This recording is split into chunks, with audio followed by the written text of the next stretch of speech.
Hello student, welcome to my channel.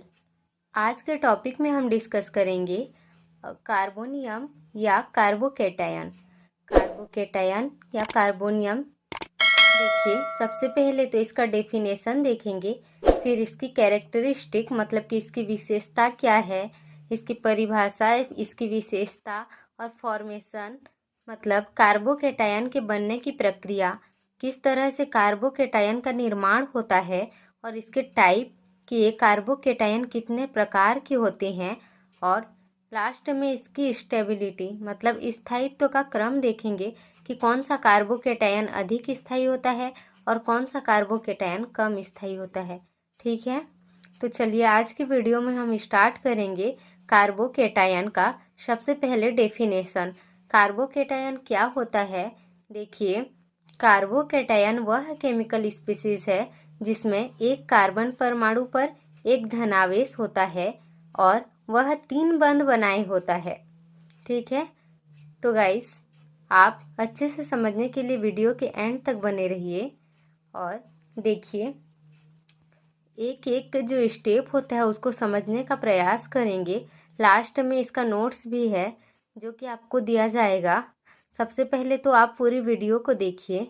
देखिए, carbocation वह chemical species है जिसमें एक कार्बन परमाणु पर एक धनावेश होता है और वह 3 बॉन्ड बनाए रखता है। ठीक है, एग्जाम्पल के लिए इसमें कार्बन पर केवल 6 इलेक्ट्रॉन होते हैं और यह प्लस चार्ज में होता है।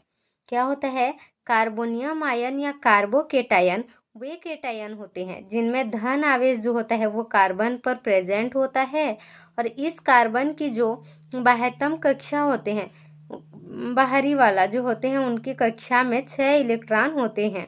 कार्बोकेटायन अत्यधिक क्रियाशील होते हैं और किसी भी अणु के साथ शीघ्रता से क्रिया कर सकते हैं। ठीक है, ये सहसंयोजक बंध बनाने के लिए आवश्यक इलेक्ट्रॉन जोड़ा दे सकते हैं, मतलब दान करने वाले होते हैं, अतः ये इलेक्ट्रोफिलिक होते हैं, ये इलेक्ट्रॉन का जोड़ा दे सकते हैं। ठीक है, कार्बोकेटायन अत्यंत ही अस्थायी होते हैं, लेकिन जब भी धनावेशित कार्बन से ऐसा मूलक जुड़ा होता है जो कि धनावेशित कार्बन के आवेश को कम कर देता है, धनावेशित कार्बन होता है उस पर कुछ ऐसा मूलक जुड़ा होता है जो उसमें धनावेशित कार्बन के जो आवेश होता है उसको कम कर देता है, प्लस आई प्रभाव उसको कम कर देता है, तो इसका स्थायित्व क्या होता है, बढ़ जाता है। ठीक है, स्टेबिलिटी को तो हम बाद में ही देखेंगे। देखिए, इसका कैरेक्टरिस्टिक क्या है, इसकी विशेषता क्या है। कार्बन परमाणु का आवरण अधूरा होता है, 6 इलेक्ट्रॉन होते हैं बाह्यतम कोश में। ठीक है, अब 3 बंध और एक खाली ऑर्बिटल भी होता है। यहाँ परिभाषा से स्पष्ट था कि यह 3 बंध को बनाए रखता है, यह अस्थिर होता है और तेजी से केमिकल रिएक्शन करता है। ठीक है, रासायनिक प्रतिक्रिया करता है। अब देखिए फॉर्मेशन कैसे होता है। कार्बोकेटायन का फॉर्मेशन कई तरह से होता है। ये कैसे बनता है, देखिए, सबसे पहले तो CX आबंध के विलयित होने पर,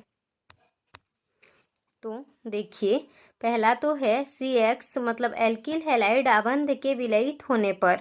X क्या है, हेलोजन है। ठीक है, अब इसमें क्या होगा, जो CX बॉन्ड होगा उससे हेटेरोलाइटिक फिजन होगा, विलयित विखंडन होगा। तो देखिए, जब कोई कंपाउंड में, ये है एल्किल हैलाइड, इसमें एल्किल जो प्लस चार्ज वाला होता है वो अलग हो जाता है एंड हेलोजन जिसमें माइनस चार्ज होता है वो अलग हो जाता है। ठीक है, जब कोई भी कंपाउंड या यौगिक में कार्बन हेलो मतलब यही CX या RX, ये CX, ठीक है, इसमें बॉन्ड होता है जहाँ X एक इलेक्ट्रोनेगेटिव ग्रुप होता है, जैसे कि क्लोरीन, ब्रोमीन, आयोडीन, फ्लोरीन कोई भी, और वह बंध विलयन क्रिया के द्वारा टूटता है। यहाँ पे टूट गया है, ये जो एल्किल और हैलाइड थे वो टूटकर इसमें हेलोजन अलग हो गया है। अब क्या होता है, इसके टूटने से कार्बोकेटायन बनता है। कैसे, जब R पर प्लस चार्ज आ जाता है। यह प्रक्रिया अक्सर SN1 प्रतिक्रियाओं में देखने के लिए मिलता है। जैसे आप याद होगा कि SN1 प्रक्रिया जो होता है उसमें क्या होता है, कार्बोकेटायन का फॉर्मेशन होता है। ठीक है, और इसमें फर्स्ट स्टेप में ही होता है, CX बॉन्ड जो होता है वो टूटता है और कार्बोकेटायन का फॉर्मेशन होता है।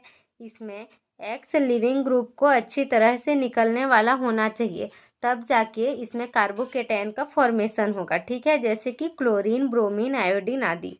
ठीक, अब कार्बोकेटायन की स्थिरता जितनी अधिक होगी वह जो प्रक्रिया होगी उतनी ही आसानी से हो सकती है। इसका स्टेबिलिटी भी ज़रूरी है कि इसमें कार्बोकेटायन का फॉर्मेशन कैसे होगा। तो यही था। अब सेकेंड देखिए, एमिनो के नाइट्रस अम्ल द्वारा विएमिनीकरण से। ठीक है,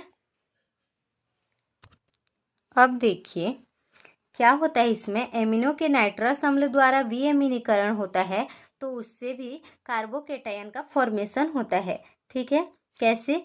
एमिनो यौगिक जो होता है, एमिनो यौगिक जब नाइट्रस अम्ल से, मतलब HNO2 ये है नाइट्रस अम्ल, इससे अभिक्रिया करते हैं तो यह एक डाइएजोनियम सैल्ट या डाइएजोनियम लवण बनाते हैं और इस प्रोसेस में एक कार्बोकेटायन का फॉर्मेशन होता है। ये डाइएजोनियम लवण बनाते हैं, इससे कार्बोकेटायन का फॉर्मेशन होता है। और ये क्या होता है, जो कार्बोकेटायन का फॉर्मेशन होता है वो एक इंटरमीडिएट होती है। ठीक है, जैसे कि एग्जाम्पल को हम देखेंगे। देखिए इसमें N2 गैस का फॉर्मेशन होता है। ये किस प्रकार से होता है मैं बता रही हूँ कि ये जो RNH2 होता है वो प्राथमिक एमीन होता है और RN2 जो बताया गया है ये डाइएजोनियम आयन, और जो ये R+ और यहाँ N2 गैस अलग हो जाती हैं तो ये R+ जो होता है, जो एल्किल ग्रुप होता है, यही होता है कार्बोकेटायन। ठीक है, और ये क्या होता है, HNO2 जो होता है वो नाइट्रस अम्ल होता है। ठीक है, एक एग्जाम्पल से ही हम समझने का प्रयास करेंगे। देखिए ये है, जैसे ये बेंजाइल एमीन और नाइट्रस अम्ल दोनों के रिएक्शन से क्या बनता है, बेंजाइल डाइएजोनियम आयन। ठीक है, ये कैसे होता है, देखिए मान लीजिए कि हमारे पास बेंजाइल एमीन है। ठीक है, मान लिया हमारे पास बेंजाइल एमीन है। अब क्या होगा, बेंजाइल एमीन इसे नाइट्रस अम्ल से रिएक्शन किया जाता है। ठीक है, बेंजाइल एमीन और नाइट्रस अम्ल का रिएक्शन होता है तो बेंजाइल डाइएजोनियम आयन बनता है। यह डाइएजोनियम आयन बहुत ही अस्थिर होता है। जो डाइएजोनियम आयन का फॉर्मेशन होता है ये अस्थिर होता है और तुरंत ही N2 गैस को छोड़ देता है।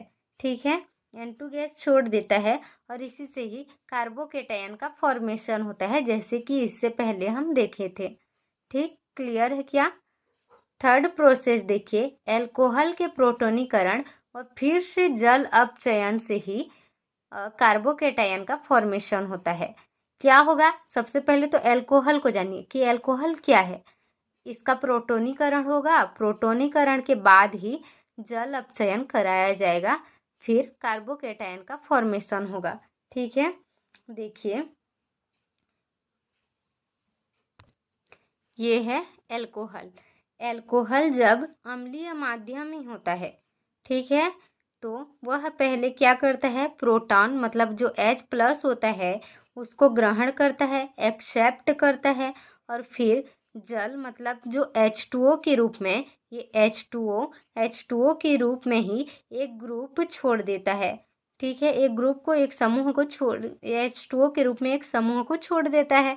इसके बाद जो बचता है वह होता है कार्बोकेटायन, या कार्बोकेटायन का फॉर्मेशन होता है।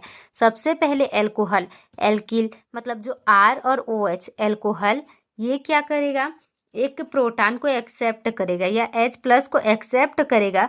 तो क्योंकि अब हाइड्रोजन की संख्या 2 हो गई और एक ऑक्सीजन मिलके एक जल का जो फॉर्मेशन करते हैं, H2O जल के अणु बना लेते हैं, और जो एल्किल ग्रुप होता है वो अलग हो जाता है, जो कि प्लस चार्ज में होता है, वो कार्बोकेटायन होता है। ठीक है, हो गया कार्बोकेटायन का फॉर्मेशन किससे, एल्कोहल के प्रोटोनीकरण और फिर से जल अपचयन से। ये जल अपचयन हुआ, एक प्रोटॉन को क्या किया है, वो ग्रहण करता है, एक्सेप्ट करता है। ठीक है, अब देखिए एल्कीनों के प्रोटोनीकरण से भी कार्बोकेटायन का फॉर्मेशन होता है। कैसे, देखिए एल्कीनों के प्रोटोनीकरण से क्या होगा, जो पाई इलेक्ट्रॉन होता है उसकी भागीदारी से एक कार्बन पर धन आवेश आ जाता है, प्लस चार्ज आ जाता है। अब क्या होगा, वह कार्बोकेटायन बनता है। अब प्लस चार्ज आ रहा है तो कार्बोकेटायन बनेगा ही, ठीक है, क्योंकि एल्काइनो में ट्रिपल बॉन्ड है। यहाँ एल्काइनो में ट्रिपल बॉन्ड है तो इसलिए जो प्रारंभिक उत्पाद होगा, प्राइमरी प्रोडक्ट होता है, वो एक विनाइल कार्बोकेटायन होता है। ये विनाइल कार्बोकेटायन जो प्राइमरी होगा, ठीक है, सॉरी प्राइमरी प्रोडक्ट होगा, ठीक है।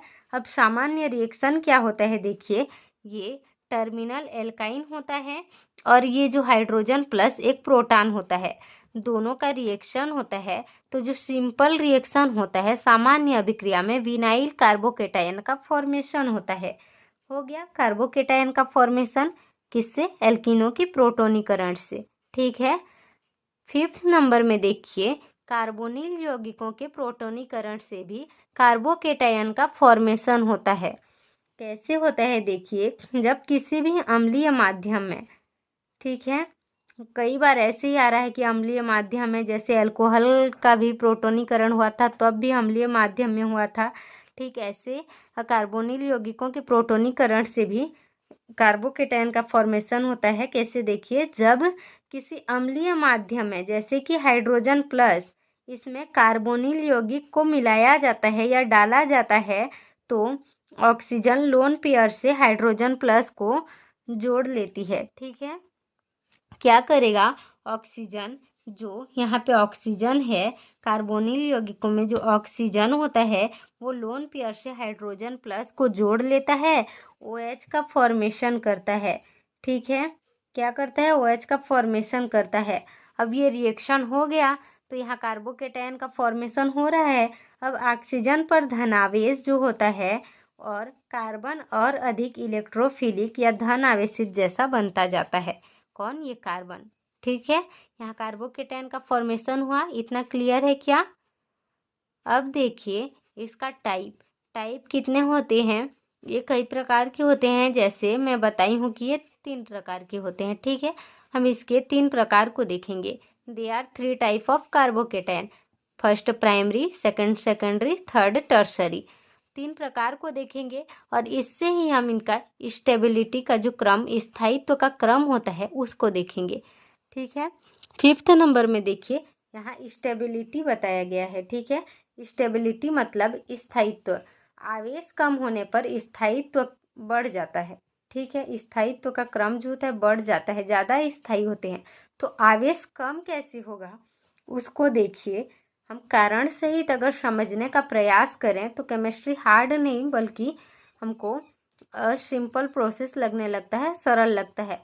देखिए सबसे पहले तो जो है टर्शरी, फिर सेकेंडरी, फिर प्राइमरी और ये है मेथिल, ठीक है। देखिए इनका स्थायित्व का क्रम इस प्रकार से है, टर्शरी अधिक स्थायित्व होगा, मतलब इसका स्थायित्व अधिक होगा, फिर सेकेंडरी का स्थायित्व होना, फिर प्राइमरी, फिर मेथिल। कैसे होगा, देखिए स्थायित्व का क्रम, क्योंकि प्रेरक प्रभाव के कारण, जैसे कि एल्काइल ग्रुप है तो उसमें प्लस आई इफेक्ट इलेक्ट्रॉन को धकेलते हैं, ठीक है। एल्काइल ग्रुप है मतलब इसमें 3 एल्काइल ग्रुप है तो ये क्या करेगा, प्लस आई इफेक्ट के कारण ये इलेक्ट्रॉन को धकेलते हैं तो क्या होता है, इससे कार्बोकेटायन पर धन आवेश कुछ हद तक स्थिर हो जाता है। अधिक एल्काइल ग्रुप मतलब अधिक प्लस आई इफेक्ट, और अधिक प्लस आई इफेक्ट मतलब कि अधिक स्थिरता। तो एल्काइल ग्रुप क्योंकि यहाँ पे 3 हैं तो ये अधिक स्थायित्व होगा, प्लस आई इफेक्ट को धकेल देते हैं, जिसके कारण से अधिक प्लस आई इफेक्ट होने के कारण ये अधिक स्थायित्व होते हैं। सेकेंड में क्योंकि एक एल्काइल ग्रुप कम है, R2 है, मतलब 2 एल्काइल ग्रुप हैं और इसमें 3 है तो ये इससे थोड़ा कम होगा। तो ये है टर्सरी अधिक स्थायित्व, फिर सेकेंडरी, फिर प्राइमरी, ठीक है। अब लास्ट में होगा मेथिल। अब इसको उल्टा भी कर दें तो हमको कंफ्यूज नहीं होना है, ये सब यही हैं। देखिए ये है टर्सरी जो कि अधिक स्थायित्व है, ये सेकेंडरी है उससे कम, और ये प्राइमरी उससे भी कम, मेथिल सबसे कम, ठीक है। ये होता है इनके स्थायित्व का क्रम। कारण क्या है, प्रेरक प्रभाव के कारण, जैसे कि alkyl group plus I effect electron को धकेलते हैं और इससे कार्बोकेटायन पर धन आवेश कुछ हद तक बढ़ता जाता है, स्थिर होता जाता है। एल्काइल ग्रुप अधिक प्लस आई इफेक्ट और अधिक स्थिरता। ठीक है, जितना ज़्यादा एल्काइल ग्रुप होंगे उतना ही प्लस आई इफेक्ट होगा और प्लस आई इफेक्ट के कारण ही यहाँ पे इनका स्टेबिलिटी बढ़ता जाता है। ठीक है, कार्बोकेटायन समझ में आया क्या? इतना क्लियर है? अगर वीडियो समझ में आया हो तो वीडियो को एक लाइक ज़रूर करें। ठीक है, जैसे भी हम लॉन्ग क्वेश्चन आता है, कार्बोकेटायन लॉन्ग क्वेश्चन में भी आता है, तो हमें लिखने का तरीका क्या होता है उसमें देखिए, यह टॉपिक एग्ज़ाम के लिए भी मोस्ट इम्पोर्टेंट है। ठीक है, सिनॉप्सिस करके आप डेफिनेशन लिख सकते हैं, इसका परिभाषा, इसकी विशेषता और बनने की प्रक्रिया और प्रकार, और लास्ट में स्टेबिलिटी मतलब स्थायित्व को भी आप लिख सकते हैं। क्लियर है? चलिए, थैंक यू ऑल, मिलते हैं नेक्स्ट वीडियो में। तब तक के लिए चैनल को एक सब्सक्राइब ज़रूर करें।